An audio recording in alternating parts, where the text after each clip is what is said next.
संविधान ने देश को 2 टुकड़े में बांट करके रखा है, एक आरक्षित वर्ग, एक अनारक्षित वर्ग। जो ये अभिमुक्तेश्वर जैसे बाबा हैं, संत हैं, जो खुद को अपने आप ही बता देते हैं महामंडलेश्वर, श्री श्री 108, श्री श्री 112, ये जा रहे बाबा अपने आप ही इन्होंने पदवी अपने आप से पाई है।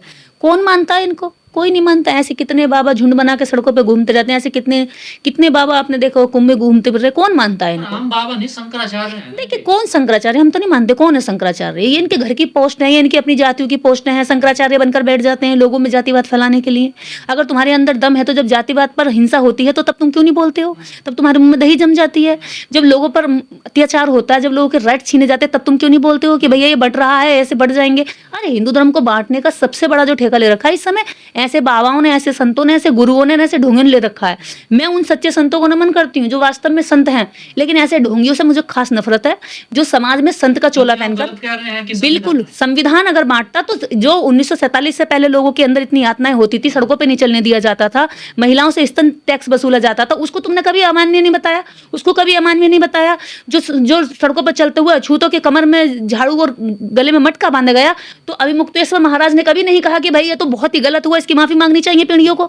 इन पीढ़ियों सताया गया, जब हजारों वर्षों तक इन्हें शिक्षा से वंचित रखा गया, व्यापार से वंचित रखा गया। आज भी तुमने धर्म के जो तुम्हारी जो कुर्सियां हैं इनसे वंचित रखा हुआ है, जो आरएसएस का प्रमुख बनते हैं उससे वंचित रखा हुआ है, जो देश के अंदर सबसे हिंदू के ठेकेदार बनते हैं, जो कथावाचक बनते हैं, वहां से कथावाचन का तुम कह रहे हो कि उस पर केवल ब्राह्मण का ही राज होगा, एकाधिकार है।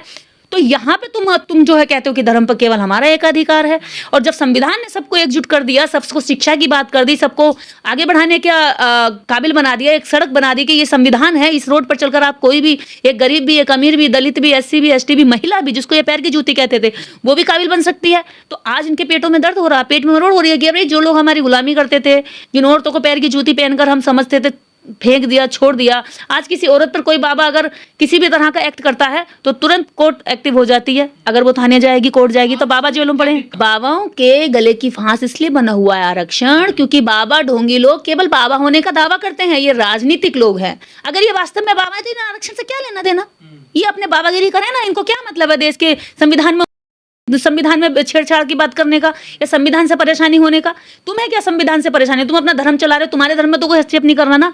तुमने तो जो अभिमुक्तेश्वर महाराज ने जो अपनी कुर्सी जो 4 शंकराचार्यों की बनाई, उन चारों शंकराचार्यों कुर्सी पर ब्राह्मण ही है ना, अभी तो कोई ऐसी नहीं पहुंचा है। तो तुम्हें यह दर्द हो रहा है कि संविधान ऐसा ना हो, संविधान का जो मार्ग है वो अभिमुक्तेश्वर जैसे महाराजों की कुर्सी पे भी ऐसी बैठ सकता है। एक जिसको ये नीच जात मानते, जिसको अपना दास मानते, वो भी बैठ सकता है। संविधान इस बात को कहता है। तो इस बात से दर्द है कि संविधान कहीं ऐसा ना हो जिनको हमने अब तक निम्न समझा, नीच वर्ग समझा, जिनको हमने दास समझा, जिनको हमने आज तक अपनी नजरों में नहीं टिकने दिया, जो हमारी आंखों में चुपते रहे, वो हमारी कुर्सियों पर बैठेंगे आकर। पुरानी व्यवस्था इतनी खराब है, शंकराचार्य कह रहे हैं वो व्यवस्था बांटती नहीं थी, सबको एकजुट रखती थी। तभी तो इस भारत के अंदर हजारों वर्षों तक इस देश को लोग लूटते रहे और तुम बांट बांट करके लोगों को कहते रहे कि कुछ एक संख्या के लोग ब्राह्मण हैं, कुछ एक संख्या के लोग जो है क्षत्रिय हैं, कुछ एक संख्या के लोग जो है बनिए हैं, जो वो व्यापार का ही काम करेगा, क्षत्रिय हथियार ही उठाएगा, ब्राह्मण केवल ज्ञान बांचेगा। तो ब्राह्मण अगर ज्ञान बांचेगा तो आप देश के जितने भी ऊंचे पदों पर आज तक ब्राह्मण बैठे हैं सबको नीचे उतारिए ना, सबको धर्म की ओर लेके जाइए। क्यों आप जो है सेना तक के प्रमुख बन के बैठे हैं? क्यों आप जो है देश में प्रधानमंत्रियों तक के पद पे बैठे हैं? और आज तक आजाद भारत में ही बताऊं, ज्यादातर मुख्यमंत्री पूरे राज्यों में ब्राह्मण रहे हैं, गवर्नर ब्राह्मण रहे हैं। इस देश के अंदर डॉक्टर, इंजीनियर, वकील और जजेस की कुर्सियों पर जो कॉलेज से बनकर बैठे हैं आज तक ब्राह्मण रहे हैं। तो हटाइए ना उनको, कहिए भी ज्ञान बांचो, क्योंकि शूद्र तभी तो अपनी काम करेगा। शूद्र तो आज भी अधिकांश वर्ग खेतों में मजदूरी कर रहा है। शूद्र तो आज भी अधिकांश वर्ग आप देखिए फैक्ट्रियों, कंपनियों और सड़कों पर झाड़ू लगा रहा है। और दलित जिसको आप कहते हो कि जो पैर की जूती हम मानते थे, आज भी वो अधिकांश वर्ग लाखों की संख्या में देश भर के अंदर उन पर अत्याचार होता है। ये वो आंकड़े बताते हैं जो कि रजिस्टर्ड हो जाते हैं पुलिस थाने में, और वो ऐसे इससे दुगने वो आंकड़े हैं जो कि थानों में रजिस्टर्ड तक नहीं होते, वहीं पे दम तोड़ देते हैं, पुलिस वहीं पे मार पीट के उन्हें उल्टा भगा देती है, उल्टे केस में फंसा कर डरा धमका कर लूट कर चले जाते हैं। तो तब अभिमुक्तेश्वर महाराज का मुंह नहीं खुलता। ये अभिमुक्तेश्वर महाराज कांग्रेस के होकर के बीजेपी का खूब जो है बैंड बजाते हैं, लेकिन जैसे ही आरक्षण की बात आती है तुरंत बीजेपी और कांग्रेस के जो मुख पुत्र हैं एकदम एक हो जाते हैं। भाई ये बड़ा लॉजिक तुम्हारा सवाल है। वैसे तो तुम एक दूसरे के दुश्मन हो, इस तरह से रहते हो, लेकिन जैसे रिजर्वेशन की बात आएगी तुम सारे एक दुश्मन एक हो जाते हो। यानी कि तुम्हारा दोनों का जो मेन दुश्मन है वो कौन है? SC ST OBC। जैसे ही संविधान की बात आएगी तो तुम संविधान को कहने लगते हो कि वैसे तो तुम संविधान की बात करते हो जब तुम आपस में पार्टी पार्टी में टकराते हो, लेकिन जैसे ही बात आएगी संविधान में जो इनके अधिकार हैं, जो इनको धर्म का राइट मिला हुआ है, स्पीच टू राइट मिला हुआ है, एक्सप्रेशन राइट मिला हुआ है, ये इनका गलत है। इनके तहत चलते ये जो संविधान की बात करते हैं, तार्किकता की बात करते हैं, लोगों को शिक्षा की बात करते हैं, लोगों को आगे बढ़ाने की जागरूकता की बात करते हैं, तो तुरंत जो है बीजेपी कांग्रेस के दोनों तरह के दल एकजुट हो जाते हैं और सबको जो है काटने के लिए आगे आ जाते हैं।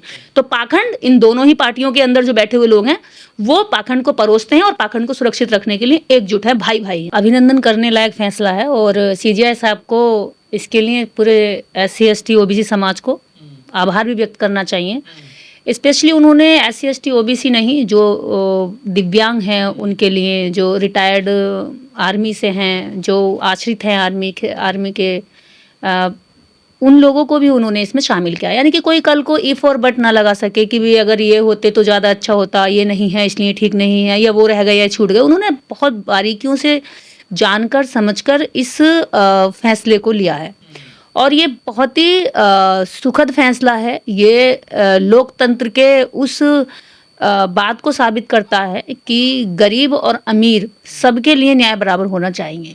और अभी तक आप देखेंगे कि 76 वर्ष आज़ादी को हो गए और सुप्रीम कोर्ट की जो नॉन जुडिशियल कार्यकारिणी की पोस्ट है वहाँ पर, उसमें इतना बड़ा जो 97% वर्ग है वो है ही नहीं।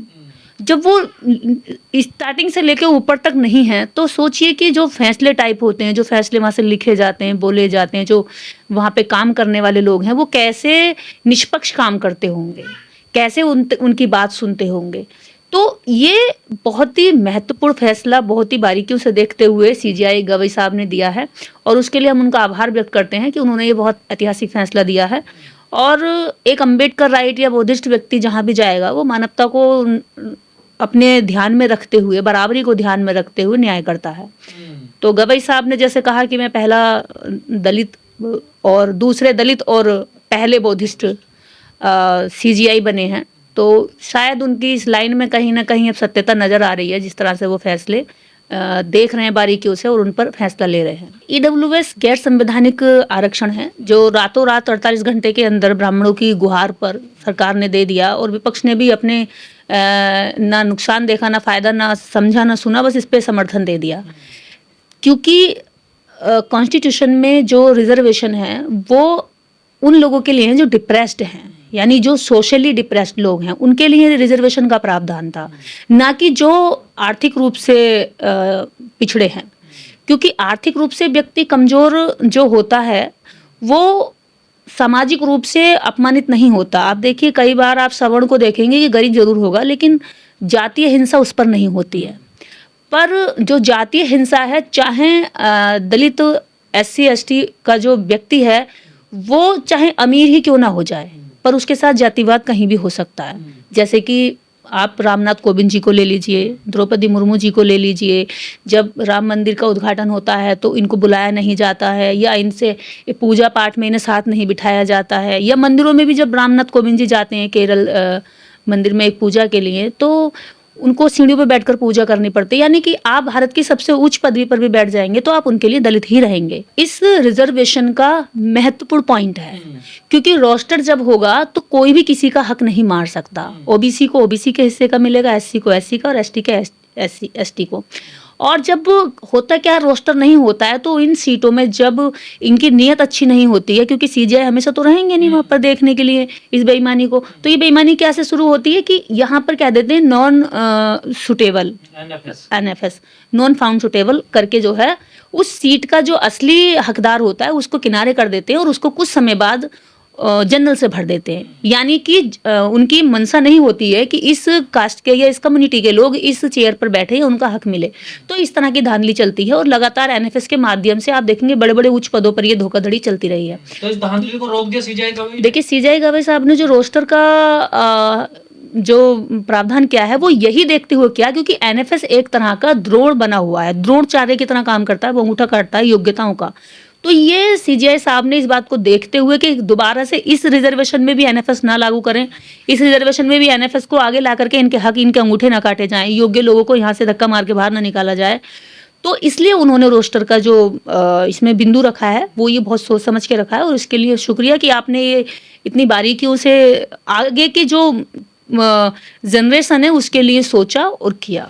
देखिए, कारण है कि ओबीसी जो है वो अपने आप को उच्च घोषित करने में लगा हुआ है, वो खुद को सवर्ण घोषित करने में लगा, क्षत्रिय घोषित करने में लगा, यदुवंशी घोषित करने में, नंदवंशी, कृष्ण का वंशी, यानी कि दुनिया भर के समय समय पर कभी 10 साल में एक वंश का बन जाता, अगले 10 साल में दूसरे वंश का, अगले 10 साल में तीसरे वंश का, यानी कि उनके वंश को जो चला रहा है वो 3% जो ऊपर बैठा हुआ वर्चस्ववादी समाज है, जो वर्ग है, वो इनके ब्रेन को चला रहा है। यही कारण है कि ये अपने महापुरुषों को नहीं पढ़ पाते, अपने अधिकारों को नहीं जान पाते, और ने जब अधिकार नहीं जान पाते तो ये उनके लिए लड़ भी नहीं पाते। जैसे कि ये अपने आप को कभी भी उस आडंबर, उस ढोंग से दूर नहीं कर पाते जिस ढोंग से इनका जो है रिजर्वेशन जाता है, जिस ढोंग से इनके अधिकारों को छीना जाता है, बल्कि उसमें और ज्यादा लिप्त पाए जाते हैं।